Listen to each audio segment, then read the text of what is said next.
What's up, everybody? We here with our new NFC South season preview.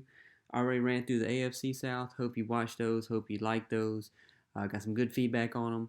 Now we're going to run through the NFC South. I'm going with the least amount of projected wins for each division and breaking down each division based on that. Today we're going to start with the Bucs, and then we'll run through the Falcons, the Panthers, and the Saints, and then we'll follow that up with the NFC South complete rundown, kind of skimming the topics that we break down in each one of these episodes in detail. Hope you like what you see here. If so, hit that subscribe button, hit that like button, hit the comment button, whatever you feel like doing. I appreciate the feedback and want to be in constant communication with everyone who decides to leave a comment or wants to discuss anything. All right, got a little outline here. The topics we're going to go over today, I'll get into detail with them more as we go along. And we'll end it by going through their schedule and discussing their future. What's going on? We're going to start last season, go their additions, their losses, strengths, weaknesses, outlooks on both sides of the ball. Got the depth chart here we'll go over. Projected wins and their prediction are my predictions on those wins. Top players in their respective positions. MVP, most improved players on the teams. Who's going to drop off candidate, and the most intriguing thing for the Tampa Bay Bucs. But let's get started. So we'll start with last season. Last season they were 13-4. Tom Brady had outstanding numbers for 2021. They were the number 2 seed, but ended up losing to the Rams, who ended up being the Super Bowl champions. So that gave them a little bit better taste in their mouth, I guess. But they lost to them in the divisional round. I mean, Tampa Bay definitely had Super Bowl aspirations, but they couldn't get past their first game against the Rams. Start off horrible in that game. Tom Brady had multiple turnovers. It was just a bad game. He did make a late game push. The deep Mike Evans touchdown. Got right back into it, but still wasn't enough, even with all the Rams turnovers late in that game. So they come back into the season. Tom Brady retired, but then he came back. So now they do have a bad taste. Tom Brady knows he's in his last few seasons, and he is trying to do his best to get one more Super Bowl, even as if he doesn't have enough. So that was last season. We look at their additions this year. Like I said, Tom Brady come back. He could easily top 5 quarterback in the NFL, if not the top 5 MVP candidate. For sure. His numbers last year is one of his best seasons statistically of his career at the age that he is at. It's ridiculous. They franchised Chris Godwin. You look at this wide receiver group. They franchised Chris Godwin. Then they signed him to an extension. Then they brought in Russell Gage. Let's see if we can get this highlighted.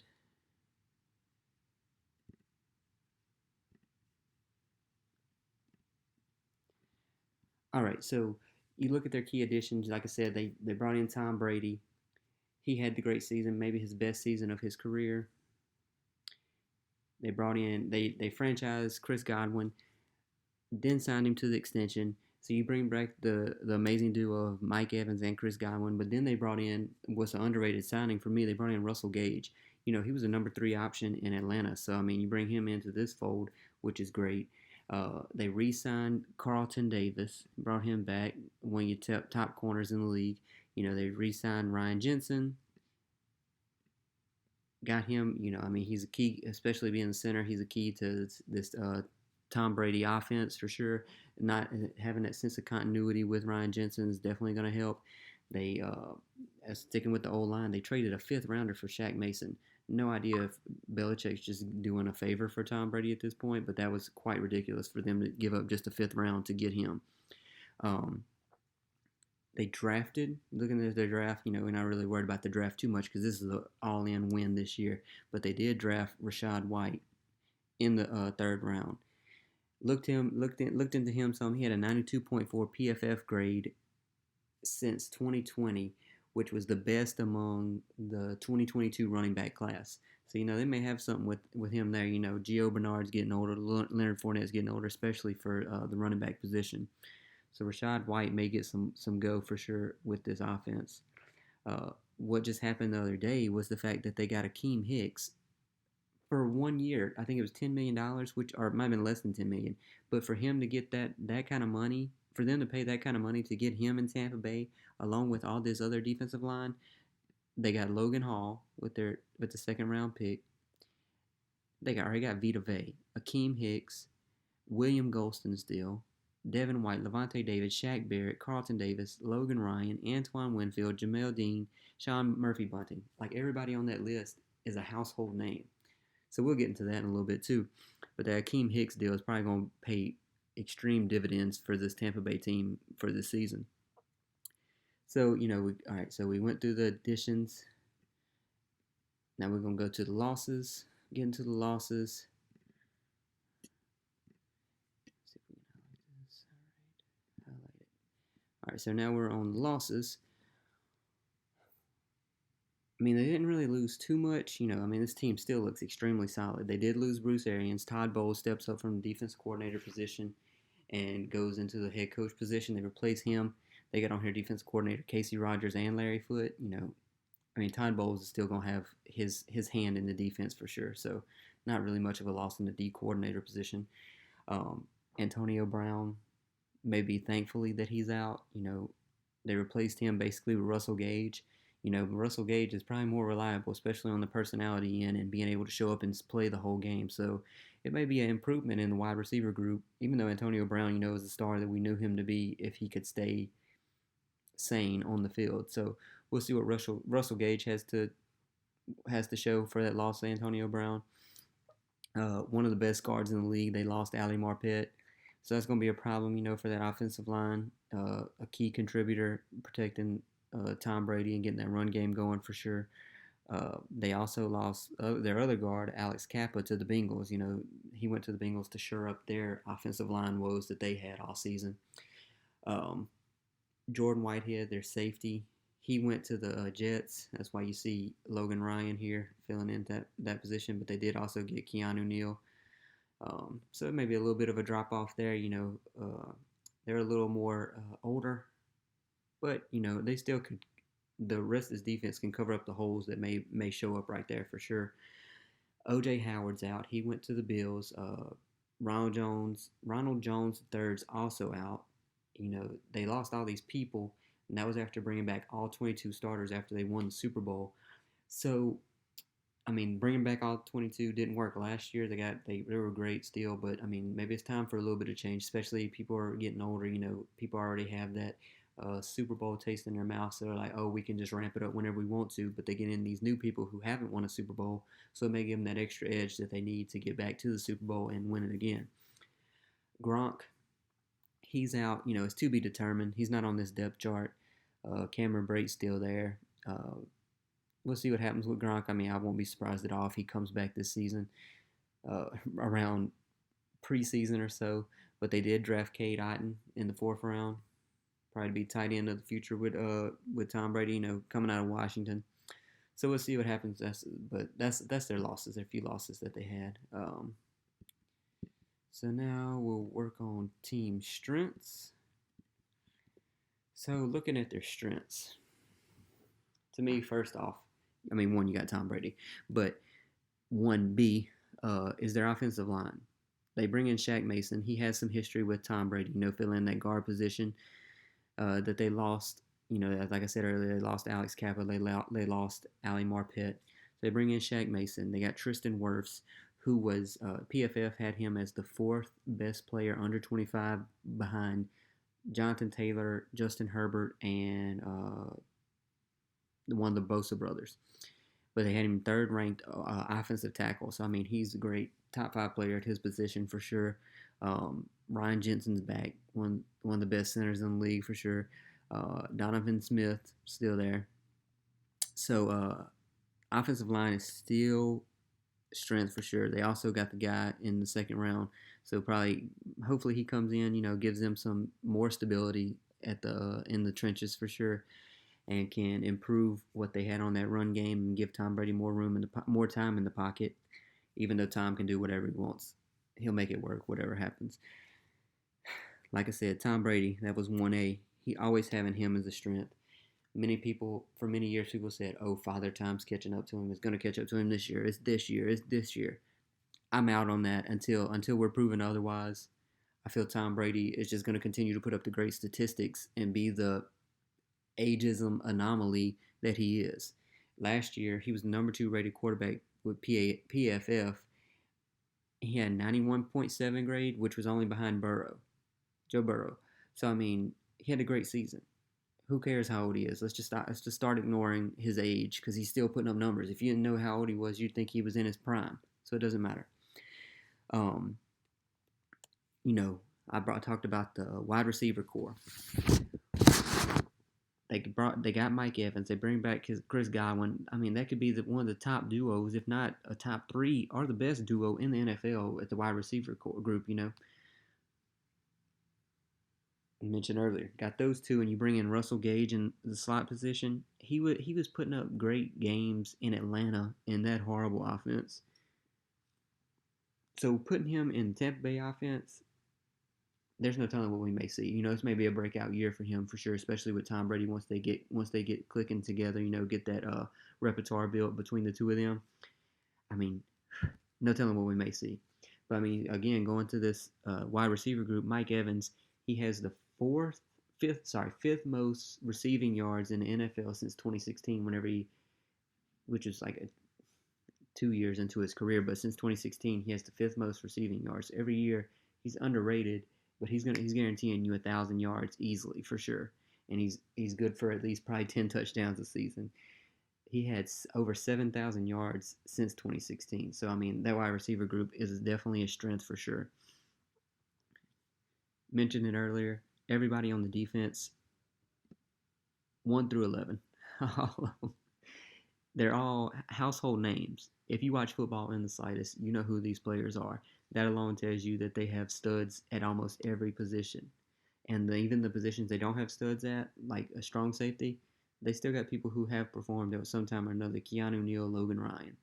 I mean, this defense is just going to be great yet again. So I don't expect any drop off. Probably may even be better this year. So that's definitely a strength for me. So next we'll get into the weaknesses. Looking at their weaknesses, as much as I've hyped this team up thus far, there's not many weaknesses that they have. Um, there is the potential, even though I don't believe it, there is the potential of the Tom Brady decline. He is mid 40s now. Like I said, I don't believe it's going to happen. I won't believe it until I see it. But it is a potential. These quarterbacks, they hit the wall. You look at Drew Brees. He got to where he couldn't throw it past 5 yards past the line of scrimmage. His career went downhill right thereafter. So hopefully that's not one of the weaknesses, but we'll see what happens with Tom. At the beginning of the season, we're going to get into their schedule in a minute. We could see them start, 1-3, 2-2. And a lot of that could be due to the fact that their offensive line is a new offensive line. Tom Brady's got to get accustomed to working with these new guys that are in here. Not to say that it won't work, but it may take a few weeks for them to get into the groove of things. So that's a potential weakness, especially early on in the season. But by the end of the season, I don't predict that to be a problem at all. Brought up Gronk earlier. Will that be a problem? Yeah, I mean, I would rather have Gronk than Cameron Brate as my number one.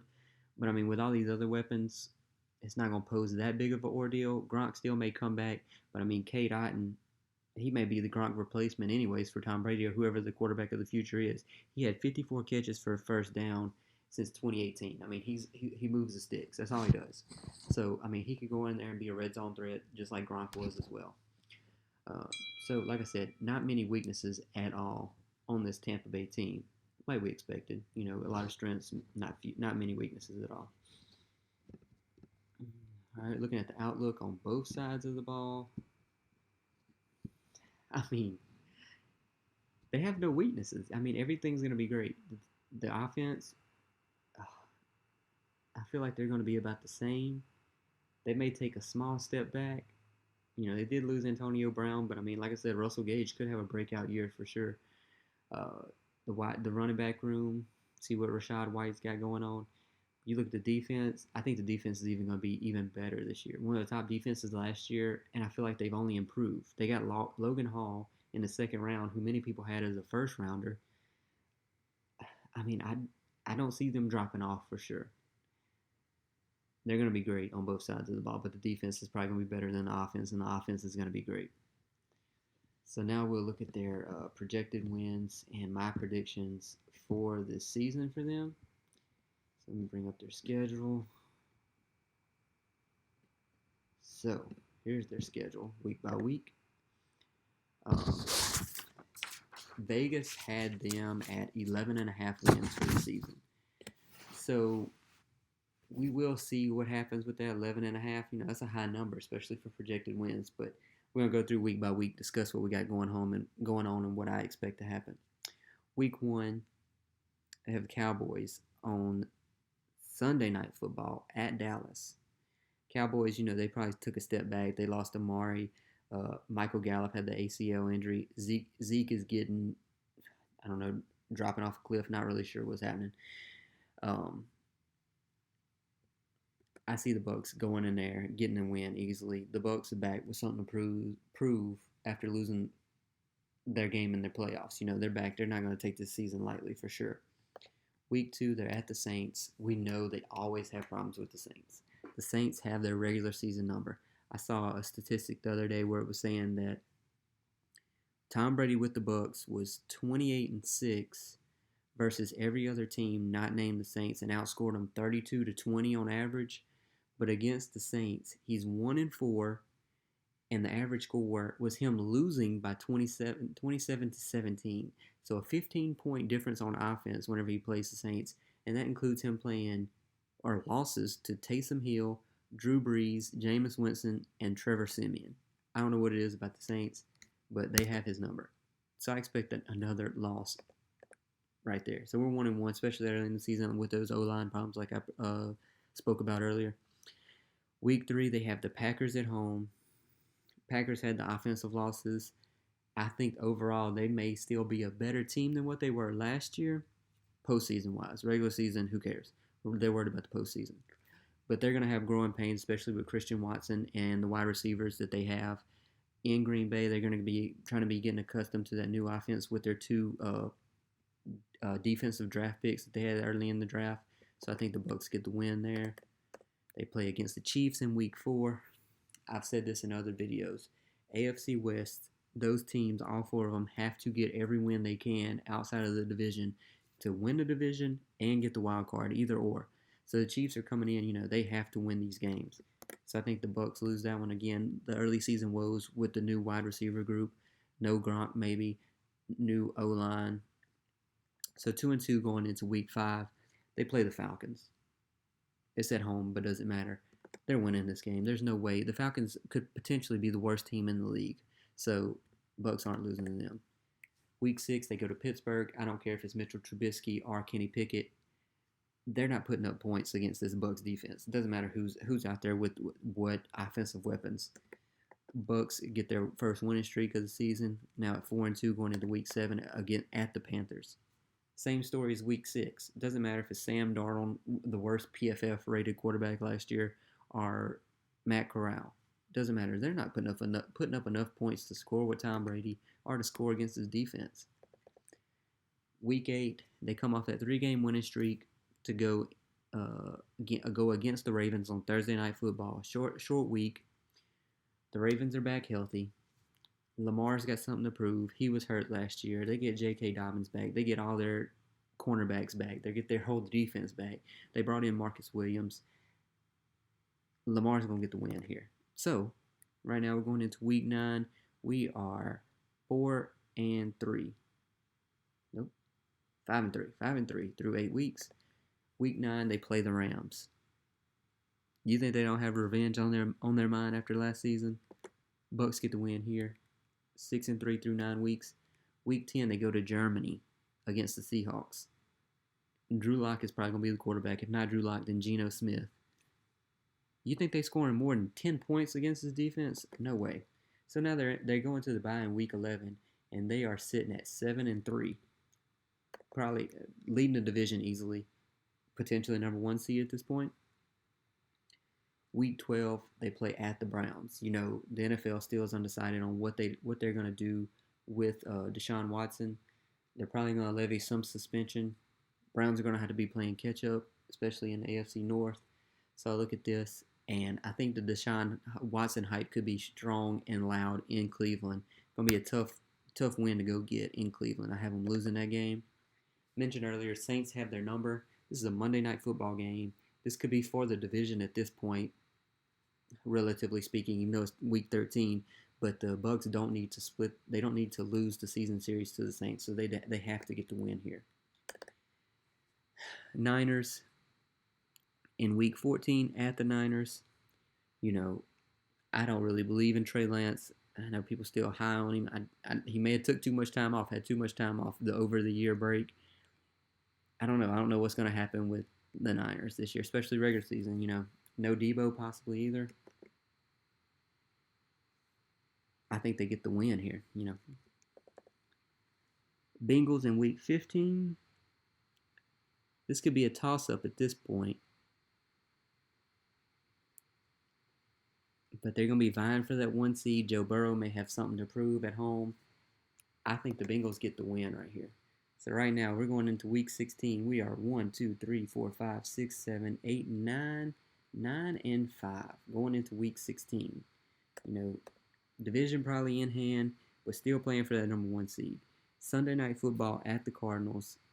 Cardinals suck at the end of the season every season. Bucs get the win. 10 and 5. Panthers. Okay, we don't have to discuss them again. 11 and 5. Again, playing for that number 1 seed here at the Falcons. The Falcons may be playing for Bryce Young or C.J. Stroud at this point. In the season, 12 and 5, above the Vegas predictions. Very possibly the number 1 seed in the NFC. Great season. I believe they would take 12 and 5 all day, every day, especially if you're a Bucs fan. Having everybody come through Tampa Bay potentially. See what happens. 12 and 5 is going to be hard to get that 1 seed, but it's very possible they could be the 1 seed at 12 and 5 for sure. So that's the season breakdown. All right, now we're going to looking at the top players at their position. Okay. Move all this around.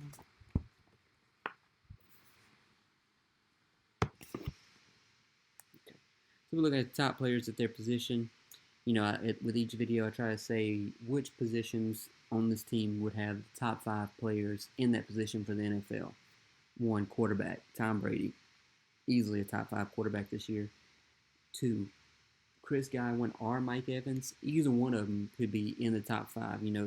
They're give or take. Both of them's great. Both of them do well every year. They just take turns doing amazing. So wouldn't surprise me if either one of them's a top 5. Vita Vea. Vita Vea, I feel like he's underrated. He's always there, no matter what. He doesn't make mistakes. He's filling up the lanes on the run game. He's getting to the quarterback as well. But he's just such a constant that it wouldn't surprise me if he's a top 5 in his position. Ryan Jensen, I mentioned him earlier, one of the best centers in the league. Pairing him with Tom Brady, easily could be a top 5 center. Shaq Barrett, they have so many stars on this team. Shaq Barrett had all the sacks over the last few years. Again, wouldn't surprise me if he did it again this year. Antoine Winfield Jr., he's going into his 3rd year. Could be amazing. Could be, a top 5 safety. Yeah, easily. Top 10, everybody I mentioned already. And then it's too much to go into with this team. It could literally be half the team could be top 10 in their position. You could easily make an argument for so many players on this team. Now we look at the MVP and most improved players. MVP candidates, Tom Brady, easily. Look at his statistics last year. He could have won it last year. I don't know if anybody would have had really an argument against him. Aaron Rodgers won it again. They both were out of the playoffs almost instantly. But Tom Brady could easily do it again this year. Nobody would be surprised. Most improved. Didn't mention him prior to this point. But I want to see what Cyril Grayson can do. He came on late last year after the Antonio Brown issue. Chris Godwin was out. They had so many injuries to their wide receiver corps, they were needing bodies anywhere. He didn't do much at the beginning of the season, but he had those 2-game stretch right there at the end of the season where he had 9 catches for 162 and a touchdown. How much is it Tom Brady? How much is it him? Who knows? But I want to see him, if any of these receivers who have an injury history do end up getting injured, if he can step up and possibly be one of the most improved players on the team. Getting to the drop-off candidates. Everybody's great. So I mean, it kind of surprised me if who's going to drop off. I mean, I'd be surprised by anybody.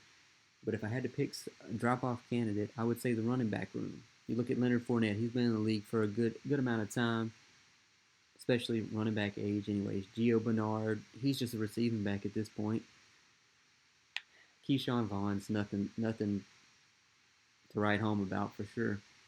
So all those could fall off, but then if they fall off, that's going to just give Rashad White the opportunity to be the bell cow in this team, in this running back room. So it's going to be interesting to see what happens with the running backs, but they could be the drop-off candidate for sure. And then lastly, we'll get into the most intriguing thing for me. Most intriguing thing is, does it ever hit Tom Brady? Or is he just always going to be the greatest at what he does? Is he going to stop on his own terms, on top? Does it ever hit him?